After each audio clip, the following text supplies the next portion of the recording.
When you need advice, come to Ben and Kelly. It's Group Therapy on 99.7 DJX. Got this message, said my darling husband Darren and I are soulmates. Yet he has asked me for a divorce. Come again? He says it's not because he doesn't love me. He does. We may be facing bankruptcy. Oh. And Darren doesn't want to drag me and my credit down.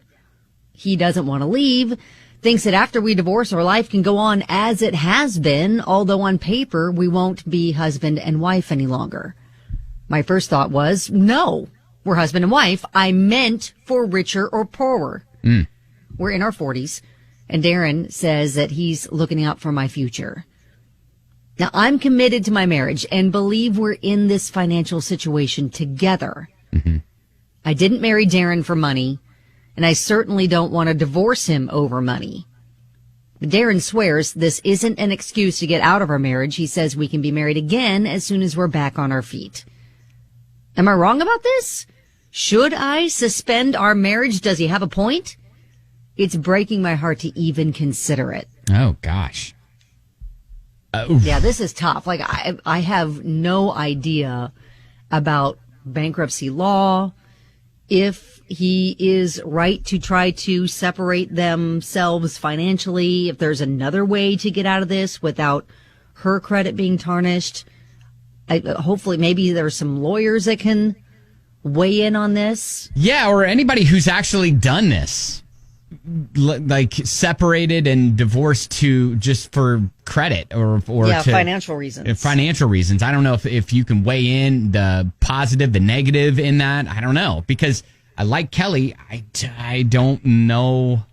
I don't know even what to say. I mean, like, I feel like it sounds reasonable. Like, logistically speaking, all right, I understand what he's saying, you know.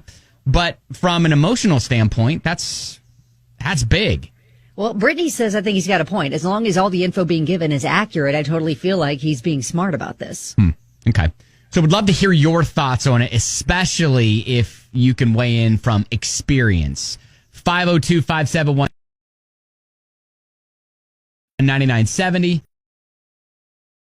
A lot of strong opinions about group therapy where she's coming to us, our listeners coming to us and saying, look, my husband, Darren, wants a divorce for financial reasons, not for love or infidelity or any of that, but just to clear our credit. Yeah, he's trying to save her credit from being taken down because of their financial woes. And so there's a couple of camps that are emerging in how people are viewing this. It's either like people are believing 100% the story that she's been given as far the reason why he wants a divorce. And others are thinking, nope, he just wants out of the marriage and doesn't want to look like a bad guy. Hey, Erica. Well, my thought is if you're married, all the debt that you've incurred is marital debt. So even getting divorced is not going to help with the bankruptcy. Yeah, that's what someone else said. Like, they're going to go deeper than just, last week. Yeah, it's not just a magical thing that protects you, a force field protects you from, okay, you're no longer liable for any of this. Yeah, everything that we did together, married, we still have to pay for together. Yeah, okay. Even if we get divorced. So you're thinking that it's not going to matter and might as well just stick with it. Yep, I'm with her. I'd live with him, poor in a box. All right. All right, Erica, thank you. You're welcome. All right. So, yeah, it's a lot of different ideas and thoughts on this whole group therapy. We'll hear from Andrew, the love doctor, who always chimes in with such sage advice coming up here. He brings in the expertise. Yeah, coming up here in just a minute. And then someone who's been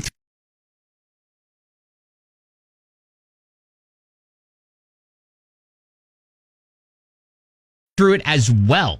All right, so we'll get into that coming up next. This group therapy has sparked a lot of debate. It's all over getting divorced because of financial reasons and financial reasons alone to kind of avoid debt. Yeah, there's so many people that are starting to chime in on Facebook. My spidey sense is tingling. Something isn't right. Right. Things like that. Some even throwing out like fraud We think that's illegal. Other people said, I know people who have done this. It's, especially like for mounting medical bills and whatnot. Joy said, if you're married and the bills happened during, I believe you both will have to file for bankruptcy. Yeah. Especially if things were purchased in both of your names. And she even posted on here, your bankruptcy will not affect your spouse's separate debts, but your spouse will remain responsible for any debts the two of you owed jointly. Hey, now, Katie, did you go through this? I haven't experienced this, but we have discussed it. My mother-in-law has a lot of financial issues, and of course, if she ever passes, some of them will be like passed down to my son, that he'll be responsible, or not to my son, to her son, my husband. Right. And he would be responsible for them. And there's some that could really screw us over financially. And so we've discussed in that situation, if it were to ever happen, that we would divorce on paper, because that's all it would be. I mean, and from what it sounded like, it's not like they would change their marriage. They would still be married, living together. Everything would be the same except for the paper. Just legally, yeah. Legally, right. So that it doesn't pull her down, or in this case, it wouldn't pull me down. Yeah. So we've discussed the exact same thing, and I think it's reasonable. I mean, if that's literally the only thing changing is the form on paper, then I think it's completely reasonable. All right. Katie, thank you. Thanks.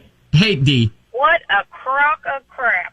So you're on, team he's lying and is just trying to get out of the marriage, but not seem like a bad guy. Yes, a crock. I have been divorced and I had to file bankruptcy. And I mean a big bankruptcy where you don't get anything back on your credit for like 10 years. Oh, wow. Okay? Anything with her name on it will be included in that bankruptcy. Oh, so you're saying that it may not even help. It's not going to help. Okay. All right. Thank you, Dee. Yeah, there's a lot of people. Brady said you separate debt and assets in divorce. If you do a no contest divorce, you can put all the debt on one person and that's where it all goes, and then wait 60 days and it's done. Man. If he knows what he's talking about. But Susie says it depends on if the debt was acquired after they got married or if her name is on it too. A lot of people are mentioning that.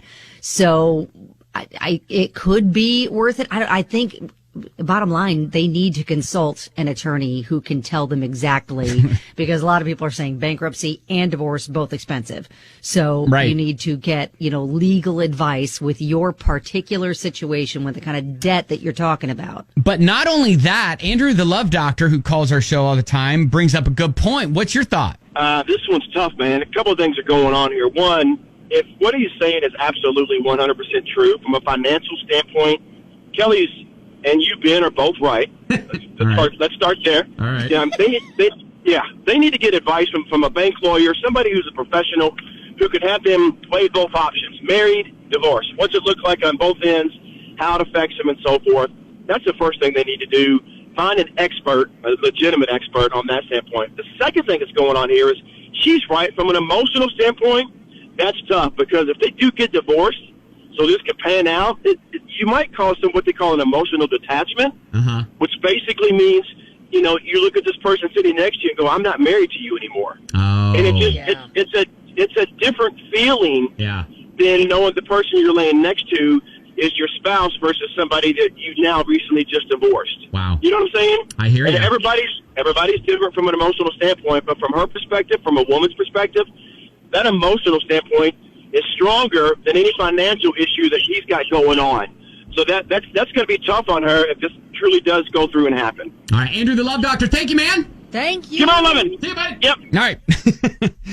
I'll tell you, it brings up a good point. Like, you start emotionally thinking about, wow, okay, I'm not actually married to this person anymore, so maybe I can do things that not married people do, Could be. Brittany's also chimed in to help Katie. One of her callers said Katie's situation is totally different. If it's her mother-in-law's debt, not her and her husband's. Anything they bought while married, they will both have to take care of. This won't help. Okay. So we're helping out a couple of people. I'm going back and saying I don't think this is a good idea. I'm just going to say this. I don't think this is a good idea. I think it's maybe a loophole you thought you could jump through. But I think it's going to add to the problems. Yes, exactly. And especially if your wife is is willing to be like, hey, I meant richer or poorer when I said my vows. Right. We're going through this storm together. Then do that, because there are a lot of people who are like, if she's so willing to go through this storm with you, why are you, there's got to be another reason, you know. I don't know. Jamie said I acquired debt during my marriage and after divorce filed bankruptcy. It didn't affect my ex-husband at all because I took over the debt in the divorce.